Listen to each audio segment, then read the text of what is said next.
and then we'll have time for your questions. Secretary-General. Good morning. Defense ministers will meet tomorrow as we prepare for the NATO summit in Washington in July. At last year's summit in Vilnius, we took major decisions to further strengthen our deterrence and defense. Now we are putting these plans into action. This requires investing more, and we are making real progress. Today, I can announce our latest figures. Since the investment pledge was made in 2014, European allies and Canada have added more than $600 billion for defense. Last year, we saw an unprecedented rise of 11% across European allies and Canada. This year, I expect 18 allies to spend 2% of their GDP on defense. That is another record number, and a six-fold increase from 2014, when only 3 allies met the target. In 2024, NATO allies in Europe will invest a combined total of $380 billion in defense. For the first time, this amounts to 2% of their combined GDP. So we are making real progress. European allies are spending more. However, some allies still have a way to go, because we agreed at the Vilnius summit that all allies should invest 2%, and that 2% is a minimum. At the Ministerial, we will also discuss further ramping up production of ammunition. In the past few months, NATO has agreed contracts worth $10 billion. And just this week, Germany launched construction of a new ammunition factory in Lower Saxony. At full capacity, it will produce around 200,000 artillery shells per year. And we will also review progress in full resourcing our new defense plans. Right now, we are testing these plans to exercise Steadfast Defender, the largest NATO exercise in decades, with approximately 91,000 forces from all 31 allies and Sweden. This is a clear demonstration of our capabilities. We can never take peace for granted, but there is no imminent military threat against any NATO ally. NATO will continue to ensure that there is no room for miscalculation in Moscow about our readiness and resolve to protect all allies. This week, we will also hold a meeting of the NATO-Ukraine Council and a virtual meeting of the US-led Ukraine Defense Contact Group. Both of these meetings will focus on our support. We continue to help Ukraine move closer to NATO standards on everything from procurement to logistics. And allies continue to make major deliveries of weapons, equipment and ammunition. This support makes a real difference. With our help, the brave Ukrainians have retaken half of the territory that Russia seized, opened the corridor in the Black Sea, and are inflicting heavy losses on Russian forces. NATO's support is an example of true transatlantic burden sharing. I welcome the recent decision by the European Union on a major new package of aid, and I count on the US Congress to follow soon. This is not charity. This is an investment in our own security. With that, I'm ready to take your questions. We'll start with the BBC in the second row here, please. Thank you very much, Secretary-General. Jonathan Beale from BBC. I just want to take you back to Donald Trump's comments at the weekend. You've already issued a statement saying that they undermined all NATO security and put soldiers at risk. Can you just explain what you meant by that? And would you go as far as President Biden, who said Donald Trump's remarks were dumb and dangerous? And separately on the spending, you've highlighted increases in NATO spending today, with an expectation that 18 countries will meet the 2% target. What would you say has been the main motivator of that? Is it threats from Donald Trump, or is it threats from Vladimir Putin? Thank you. NATO has been able to prevent a military attack against any NATO ally for 75 years. And we have done that because it has been absolutely clearly communicated from all NATO allies at any time that we are there to protect all allies. The whole idea of NATO is that an attack on one ally will trigger the response from the whole alliance. And as long as we stand behind that message together, we prevent any military attack on any ally. So the purpose of NATO is to prevent war, is to preserve peace, is to prevent an attack on NATO allies. And we have done so successfully for decades because our deterrence is credible. So any suggestion that we are not standing up for each other, that we are not going to protect each other, that does undermine the security of all of us, increasing the risks. And therefore it is so important that we, both in actions but also in words, communicate clearly that we stand by NATO's commitment to protect and defend all allies. The good news is that that's exactly what NATO allies are doing. NATO has the capabilities, we have the resolve to protect and defend all allies. And that's also the reason why we don't see any imminent threat against any NATO ally, because we have, since 2014, significantly enforced our collective defense. We have the strongest reinforcement of our collective defense in decades, and that was, of course, triggered by President Putin's illegal annexation of Crimea. But it was a decision by NATO allies back in 2014 that since the world has changed, since the world became more dangerous, it was necessary for NATO to respond. And that's exactly what we have done. With more defence spending, record high defence investments across the alliance, with more forces deployed in the eastern part of the alliance, with higher readiness of our forces, with heavy investments in new modern capabilities, all of that together has strengthened NATO. And as long as we continue to invest, as long as we continue to adapt NATO, we will continue to ensure that no NATO ally is attacked. Sorry, you didn't mention Donald Trump. So what is your message to Donald Trump specifically? So my message is exactly what I said, that we should not undermine the credibility of NATO's deterrence. And that's both about the capabilities we are investing in, but also how we communicate. Because the deterrence is in the mind of our adversaries. And we should leave no room for miscalculation or misunderstanding in Moscow about our readiness and our commitment, our resolve to protect all allies. And the reason to do so is not to provoke a conflict, but is to prevent the conflict, as NATO has done successfully for 75 years. We'll go to ZDF up here on my right, please. Thank you. Florian Neuhan, ZDF German TV. Again, one follow-up question on the Trump statements, Mr. Stoltenberg. There is now a discussion going on in Europe whether it needs an own nuclear deterrence. What is your position on that? Does European Union as a whole, or maybe some European member states, should think and develop an own nuclear deterrence in order to be better prepared for a future with maybe Donald Trump in the White House? And the second question, you mentioned the ammunition factory, which was inaugurated by Chancellor Scholz. It's going to take months until there's really a production starting, but there's a lack imminently now in Ukraine. What can and what should NATO countries do in order to help Ukraine now with ammunition? Thank you. We have a NATO nuclear deterrent, and that has provided the ultimate security guarantees for NATO allies for decades.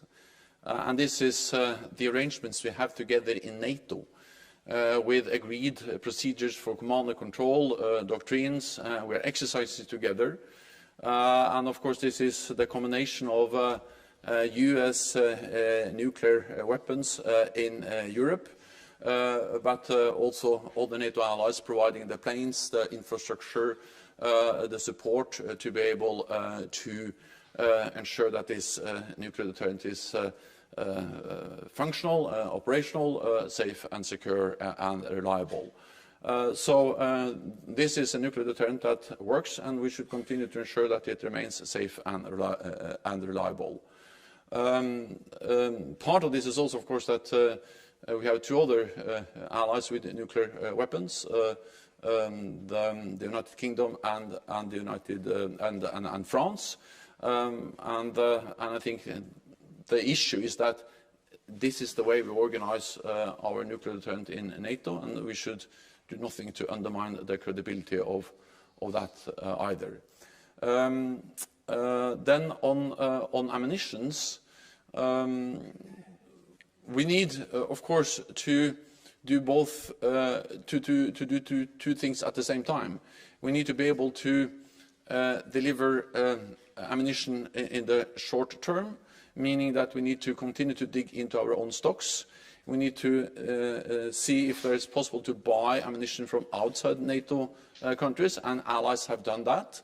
And we need to also be able to ramp up production from existing factories.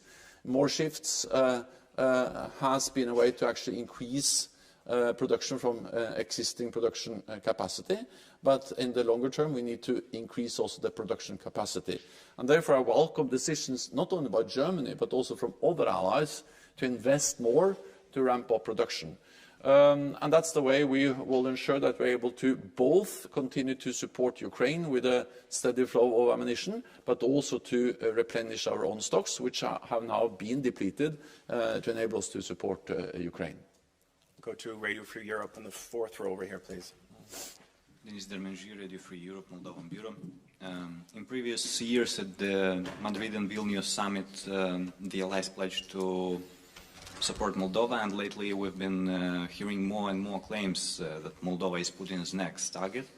And this week Shahed drone was found shot down on its territory. Could you please explain what kind of assistance from allies the so-called next Putin's target can receive, and what NATO can offer to Moldova through the new ITPP, which will be launched next year? Thank you. Well, as the discovery of drone fragments in Moldova just demonstrates that the war in Ukraine is dangerous. And this is a direct result of the war of aggression that President Putin launched against a neighbor of Moldova, against Ukraine, and demonstrates the reckless behavior of Russia attacking another country, also with consequences for neighbors like Moldova. We are working closely with Moldova. We are closely monitoring the situation. Moldova is a partner. We are working with them on reforms, on capacity building. But of course, we also respect the neutrality of Moldova. Moldova is not seeking NATO membership, but we welcome very much to further strengthen the partnership with Moldova. We'll go to Interfax here, please. Third row. Yeah. Thank you, Dylan. News agency Interfax, Ukraine, Irina Sommer. Coming back to defense industry, recently President of the European Commission, Ursula von der Leyen, said that Ukrainian defense industry will be integrated with the EU. Is it such a possibility in the frame of NATO to do so? Thank you. So we are working closely with the Ukrainian defense industry, and we welcome efforts by all NATO, all allies, but also by the European Union, to see how we can further strengthen the Ukrainian defense industry. I think the Ukrainians have demonstrated ingenuity and skills when it comes to producing more weapons, developing new weapons, and not least combining different types of technologies when it comes to unmanned vehicles, drones, but also maritime drones, to enable them to actually inflict heavy losses on Russian forces, also far behind the lines, including ships in the Black Sea. So both when it comes to ramping up production of 155 ammunition, but also more advanced weapons, we are working with Ukrainians. I welcome the efforts by NATO allies, defense industry working with Ukrainians. And we are, as part of the NATO comprehensive package, also working on interoperability and standardization, which is part of integrating Ukraine more and more into NATO, or moving Ukraine closer to NATO. Go to Deutsche Welle, please, in the third row. Thank you so much, Alexandra von Namen, Deutsche Welle, DW. The Ukrainian armed forces said today that they destroyed a large Russian ship. I guess you cannot comment on that, but could you tell us how significant the Black Sea campaign of the Ukrainians is, especially when we consider that there are intelligence services, for instance, the Norwegian one, saying that the Russians now have the upper hand on the battlefield? Thank you. The Ukrainians have been able to inflict heavy losses on the Russian Black Sea fleet. They have actually been able to push the Black Sea fleet away from the western part of the Black Sea. And this is a great achievement, a great victory for the Ukrainians.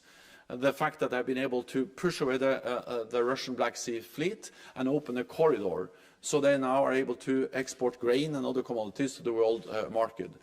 Few believed this was possible just a few months ago, but now actually the export of grain from Ukraine takes place even without an agreement with Russia. So this shows the skills and the competence of the Ukrainian armed forces. This is first and foremost a result of what they do, their ingenuity, their skills, their bravery of the Ukrainian armed forces. But of course, help and support from NATO allies is also important. I think it also demonstrates that, of course, what goes on along the front line is important. And we are all disappointed that the offensive that was launched by the Ukrainian forces last year didn't achieve more progress, advances.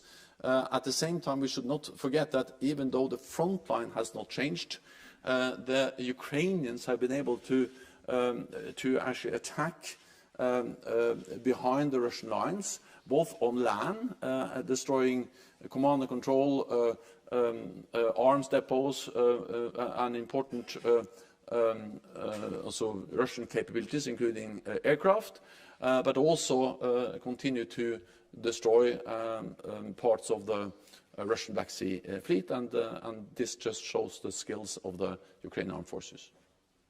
We have a Kyiv Independent in the second row, please. Just 1 second for the microphone. Thanks.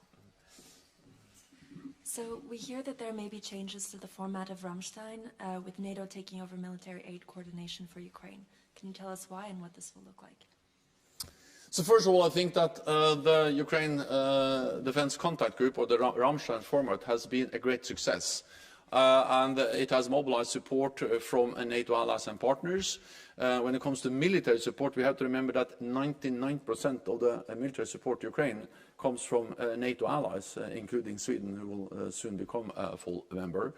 We are constantly discussing how we can ensure that our support is sustained, how we can organize the support in the best possible way.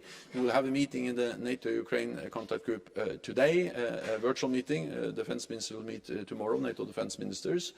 It's not possible for me to go into any more details about those discussions. These are ongoing deliberations, but the aim is, of course, to ensure that we continue to provide support to Ukraine in the best possible way and in the most robust way as possible. We'll go to the gentleman in the black blazer here in the second row, please. Thank you. Barzansa reporter from Kursan 24. On the Middle East, Iranian regime behind most of the conflict because they have so many militia in Iraq, Syria, Yemen, Lebanon. Just a few weeks ago, has been attacked U.S. bases in Jordanian and also in Erbil city, the capital of the Iraqi Kurdistan region. And this kind of attack has been again and again. And also you have so many soldiers right now in Iraq. They are training the Iraqi forces. Don't you think this is the time to building the air defense system in Iraq or in North Iraq? Thank you. Well, what we see is that Iran continues its destabilizing policies across the Middle East, including support to different militia groups and terrorist groups. And we have made it clear that Iran should rein in its proxies. And of course, we condemn the attacks we have seen on US forces across different countries in the Middle East, in Jordan, in Iraq and Syria.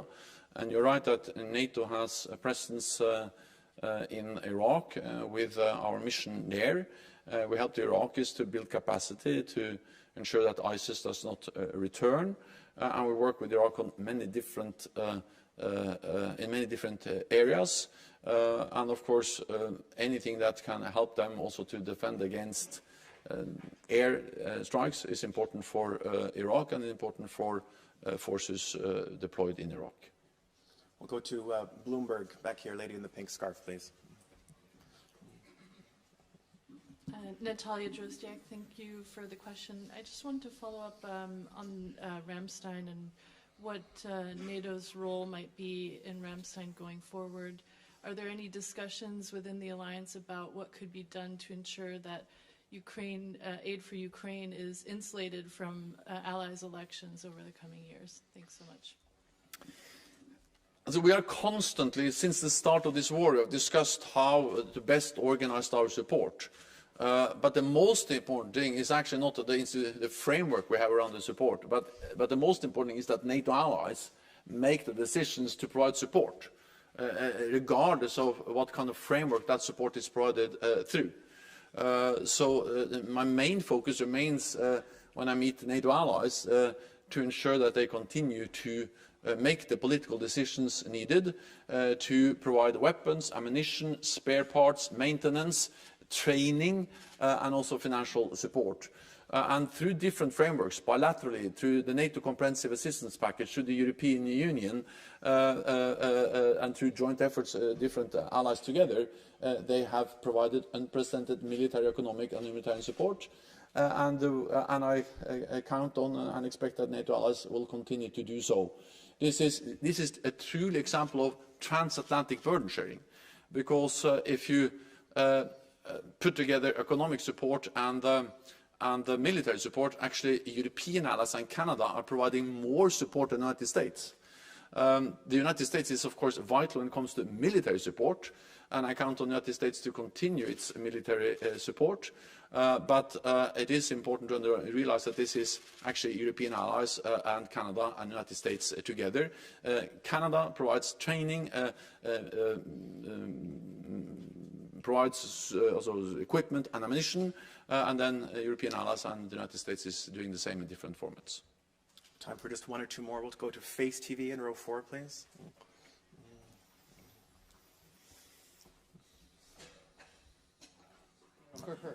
Next. Yeah, thank you. Do you still see a threat of a spillover of instability into the Western Balkans as a result of the ongoing war in Ukraine?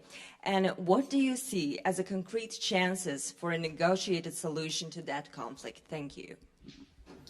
So we have seen increased tensions in Kosovo and in other parts of the Western Balkans over the last months.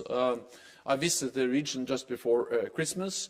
My main message is that all sides should refrain from inflammatory rhetoric and any actions that can further escalate the tensions in the region. And when it comes to Kosovo, the way forward is the EU-facilitated dialogue between Belgrade and Pristina, and I encourage both Pristina and Belgrade to engage in good faith in that dialogue. As a result of the attacks and the violence we have seen in Kosovo last year, or we saw last year in Kosovo, NATO allies have increased their presence. The KFOR mission is there. It's there to ensure a safe and secure environment for all communities, and we have added roughly 1,000 extra troops to ensure that we can continue to live up to and deliver on our UN mandate. And final question, Dmitry Shurko, Ukrainian News Agency in the third row, please, here. Thank you for the floor. Dmytro Shkulko, National News Agency of Ukraine. In the public domain, Russia is openly threatening to the West and to the NATO allies with a hybrid threats and warfare. Will the minister consider such kind of non-military threats, like we see now, for instance, in a Russian-Finnish border with a refugee flow, or maybe some tensions and violent protests on the border between Poland and Ukraine, from the point of view of internal security and stability, and in particular of the military mobility. And if I may, short follow-up, we are approaching the second anniversary of the beginning of the Russian aggression against Ukraine. What main lessons were drawn by the allies from that events? And you sometimes saying that the failure of Ukraine could be the great threat to European stability and Euro-Atlantic security. Do you really consider such kind of option of failure? Thank you. So first, on the potential for different hybrid threats, well, of course, that's something we take very seriously. We don't see any imminent threat for any military attack against any NATO ally, but of course it's a constant risk for different hybrid attacks, cyber and other types of hybrid actions against NATO allies. And this is about improving our intelligence, it's about sharing intelligence, it's about working also with the civilian society, that the armed forces working with the rest of the society to address these threats, and that's something we are constantly doing. We are also exercising, and of course we are monitoring the situation along our border, the NATO border, the borders with Russia, to ensure that we don't that we react in an appropriate way to any challenges we see along the border with Russia. Then on the lessons learned, I think there are many lessons to be learned, but of course for NATO the most important lesson learned is that we need to stand together, because it's really the fact that European allies and Canada and United States together did two things when we faced the full-fledged invasion of Ukraine in February 2022. The first thing we did was to agree to step up our support for Ukraine, and that support has made a significant difference on the ground. We have to remember that when the full-fledged invasion happened, most experts, or many experts, feared that Ukraine would collapse within days or weeks. The opposite happened. The Ukrainians have been able to retake 50% of their territory and inflict heavy losses on the Russian forces. The other thing that NATO did when the full-fledged invasion took place was to increase our military presence in the eastern part of the lines and further increase the readiness of forces and activate our defense plans. And we did so to communicate very clearly to Moscow that President Putin should not consider at all to escalate this conflict beyond Ukraine. And we did that, and we continue to do that by sending a clear message that we are there, NATO is there, with more troops in Romania, in the Baltic countries, in Poland, and higher readiness and bigger exercises, and also the increased defense spending. All of this is sending a message that we support Ukraine, but we also ensure that the conflict doesn't escalate beyond Ukraine into NATO territory and to a full-fledged war between Ukraine and Russia. We have time for just one final one. Vege, over here on my right, please, behind the cameras.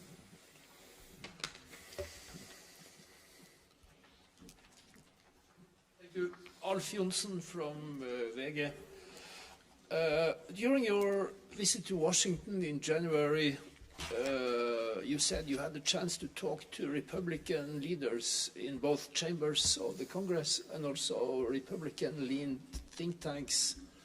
And in light to your talks there, was Trump's statement last week a surprise for you, or was it in line with what you heard during your stay in Washington? So what I heard in Washington, when I visited Washington, and rightly, as you said, I met many Republicans or representatives both in the House and in the Senate from both parties. The message and the broad agreement from all of them was strong support to NATO and strong support to Ukraine. And therefore, I welcome the decision by the US Senate on an aid package to Ukraine, and I count on the House to agree or to find a way forward to ensure that Ukraine can continue to receive substantial military support for Ukraine, or from the United States to Ukraine. I think that we need to realize that a strong NATO is important for Europe, because it's obvious that the US troops in Europe, the American commitment to European security, is essential to prevent any attack on European allies. But a strong NATO is also good for the United States, because through NATO, the United States has something no other NATO ally has, and that is, no other major power has, and that is more than 30 friends and allies in NATO. And that makes the United States stronger and safer. So it is in the national security interest of the United States to keep NATO strong. It is strong bipartisan support in the US Congress for NATO. And we have to listen and take note of the following. The criticism that we hear is not primarily about NATO. It's about NATO allies not spending enough on NATO. And that's a valid point. And it's a point and a message that has been conveyed by successive US administrations, that European allies and Canada have to spend more because we haven't seen fair burden sharing in the alliance. The good news is that that's exactly what NATO allies are doing. With a record high increase in defense spending last year, with now 18 allies spending 2% or more, and more allies are coming close to 2%, and I promise to be there very soon. And the fact that we now see record high spending across Europe, European allies, just highlights that this message have had an impact. European allies and Canada have stepped up, and I count on them to continue to do so. A strong NATO is also important for the United States because it makes the United States stronger. The United States have never fought a war alone. They always fight with allies, and that makes the United States stronger. From the Korean War to Afghanistan, NATO allies have been fighting shoulder by shoulder with US soldiers. And we have to remember that the only time we invoked Article 5 was after an attack on the United States, and in Afghanistan, 9/11, and hundreds of thousands of Canadian and European troops served in Afghanistan to protect the United States, and many of them paid the ultimate price.